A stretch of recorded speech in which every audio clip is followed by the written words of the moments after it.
इलाहाबाद विश्वविद्यालय में सत्र वैसे तो पीछे चल रहा है, लेकिन जल्दी ही 1-2 महीने के अंदर ही आपकी यूजीएटी और पीजीएटी की परीक्षाएं एंट्रेंस एग्ज़ाम जरूर करवाया जाएगा। इसके लिए अभी काफ़ी स्टेप बचे हुए हैं, बहुत हाल में ही परीक्षा नहीं होने वाली है, लेकिन फिर भी बहुत सारे ऐसे छात्र हैं जो कि इलाहाबाद विश्वविद्यालय में पढ़ने की इच्छा रखते हैं। उनके लिए ये जानना ज़रूरी है कि आखिर सिलेबस क्या होता है, कैसे एंट्रेंस एग्ज़ाम होता है, कितने नंबर का होता है, माइनस मार्किंग होती है या नहीं। ये सारी चीज़ें ऐसी जानकारियां हैं जिसको मिलने के बाद से वो अपनी परीक्षा की तैयारी शुरू कर सकते हैं। तो इसलिए हम ये सब जानकारी आपके लिए लेकर के आ चुके हैं और हमने एक खास तरीके से इलाहाबाद विश्वविद्यालय का पूरा प्लेलिस्ट बना दिया है, जिसमें कि हम आपको सारी जानकारियाँ देंगे। कॉलेज कैसे हैं, फॉर्म कैसे भरना है, परीक्षा में क्या क्या आपके आएगा और कौन कौन से दस्तावेज आपके लिए ज़रूरी होंगे, ये सारी चीज़ें हम उस प्लेलिस्ट में बना करके वीडियो डाल दिया करेंगे। यदि आप भी इलाहाबाद विश्वविद्यालय में एडमिशन चाहते हैं तो हमारे चैनल को सब्सक्राइब कर दीजिए और बेल आइकन को प्रेस कर दीजिए, ताकि सारी जानकारी जैसे ही हम अपडेट करें आपके पास तक पहुँच जाए। और अभी देखिए क्या है कि वैसे तो परीक्षा का अभी कोई डेट आया नहीं है कि एंट्रेंस एग्जाम कब होगा, लेकिन आपको तैयारी शुरू कर देनी चाहिए। जहाँ तक हमारा अनुमान है 1.5 से 2 महीने का कम से कम आपके पास समय भी बचा हुआ है, क्योंकि अभी तो एंट्रेंस एग्जाम के लिए डेट आएगी, फिर ऑनलाइन फॉर्म भरना शुरू होगा, उसके बाद फिर एडमिट कार्ड आएगा, आपका टेस्ट होगा और फिर उसके कुछ दिन बाद प्रवेश की प्रक्रिया प्रारंभ होगी। लेकिन उसके बीच में ज़रूरी है कि आप टेस्ट की अच्छे से तैयारी कर लें, ताकि आप अच्छे नंबर पा सकें, जिससे इलाहाबाद विश्वविद्यालय का मेन कैंपस आपको मिल सके। मेन कैंपस नहीं तो फिर भी एफिलिएटेड कॉलेजेस भी हैं, लेकिन मेन कैंपस का जो मज़ा है वो अलग ही है। आइए अब चलते हैं टेस्ट के पैटर्न पे बात करते हैं, कितने क्वेश्चंस आते हैं और कितने नंबर का होता है। 150 क्वेश्चंस पूरे परीक्षा में आपके आएंगे। परीक्षा ऑनलाइन ऑफलाइन दोनों मोड में ली जाती है, जैसा आप चूज़ करेंगे वैसा परीक्षा ली जाएगी। और 150 क्वेश्चन पूरे 300 नंबर के होते हैं, मतलब एक क्वेश्चन पे आपको 2 मार्क्स मिलते हैं। रही बात अगर माइनस मार्किंग की, तो माइनस मार्किंग नहीं होती है, मतलब आप अगर कुछ गलत भी कर देते हैं तो आपका नंबर कटने वाला नहीं है।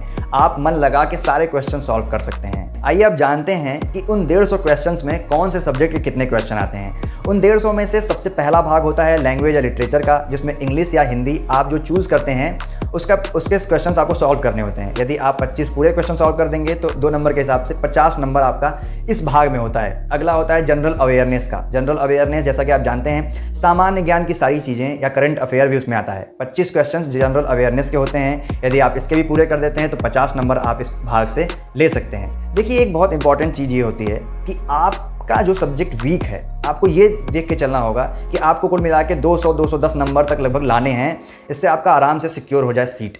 इसके लिए आपको बहुत प्लानिंग के साथ चलना होता है कि जो सब्जेक्ट मेरा वीक है, मुझे उस पर बहुत ज़्यादा फोकस करने की ज़रूरत नहीं है, मुझे पूरा मेहनत करके लगभग 210 नंबर लाने हैं। तो जहाँ से जो नंबर उठ रहा है उसकी भी प्लानिंग हमें करनी पड़ेगी। तो अगला 25 नंबर होते हैं रीजनिंग के। रीजनिंग एबिलिटी आप जानते ही होंगे, जैसे रीजनिंग जिसमें आपके सारे मतलब मेंटल एबिलिटी एक तरीके से चेक होती है। ये सारी चीज़ें आपका जैसा कि 10+2 लेवल के एग्जाम्स में आते हैं, वैसी रीजनिंग आपकी इसमें आती है। आप जनरली सारे चैप्टर्स अगर रीजनिंग के एक बार सामान्य सवाल भी सॉल्व कर लेंगे तो आप इसमें 50 नंबर आराम से सिक्योर कर सकते हैं। उससे अगला होता है आपके सब्जेक्ट पर। फॉर्म भरते समय आपके पास 7 ऑप्शन होते हैं, उसमें से आपको 3 सब्जेक्ट चुनना होता है।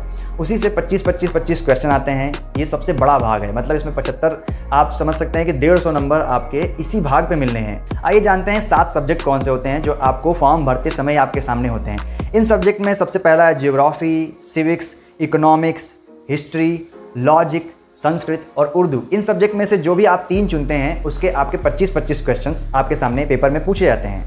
आगे हम आपको बताने वाले हैं कि आप यदि पढ़ना चाहते हैं, अभी तैयारी शुरू करना चाहते हैं, तो कौन सी बुक से पढ़ेंगे, क्या सब्जेक्ट, तो आपके लिए आसान होगा। उससे पहले आपको ये जानना जरूरी है कि इससे अगला वीडियोज़ हम लेकर के आने वाले हैं कि आपको कौन कौन से अपने सर्टिफिकेट रेडी रखने हैं, ताकि आपको इलाहाबाद विश्वविद्यालय में एडमिशन के समय कोई समस्या ना हो। पहले से आपको पता होगा तो आप सारे सर्टिफिकेट्स पहले से बनवा के रखेंगे, आपको कोई मतलब इधर उधर भाग दौड़ नहीं करनी पड़ेगी। उस समय आप केवल पढ़ाई पर अपना फोकस कर पाएंगे।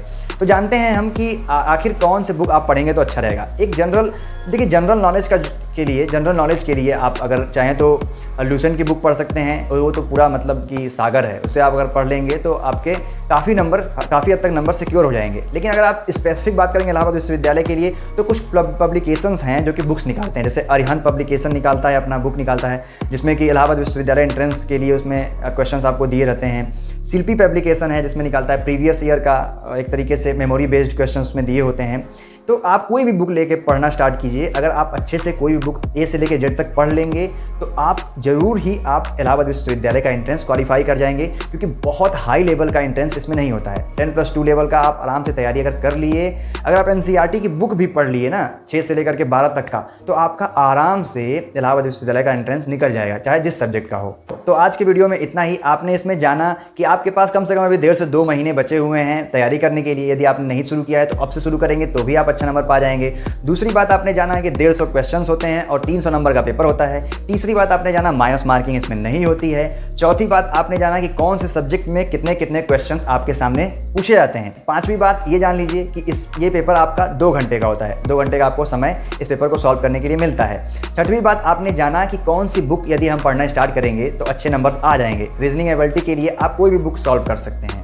तो आज के लिए इतना ही। आपके मन में जो भी क्वेश्चंस हों इलाहाबाद विश्वविद्यालय को लेकर के, आप हमारे कमेंट बॉक्स में पूछ सकते हैं। हमारे चैनल को सब्सक्राइब कर लीजिए, लगातार हमारे प्लेलिस्ट को फॉलो करते रहिए ताकि आपको पता चलता रहे कि इलाहाबाद विश्वविद्यालय में कौन कौन सी अपडेट नए आ रहे हैं। और हाँ, पढ़ाई करना स्टार्ट कर दीजिए। अब हमने सारी चीज़ें बता दी हैं जो चीज़ आपके लिए ज़रूरी है। अगर आप अब अच्छे नंबर नहीं पाते हैं तो सारी गलती आपकी होगी। तो अभी तक के लिए इतना ही। Best of luck. Be prepare for entrance examinations.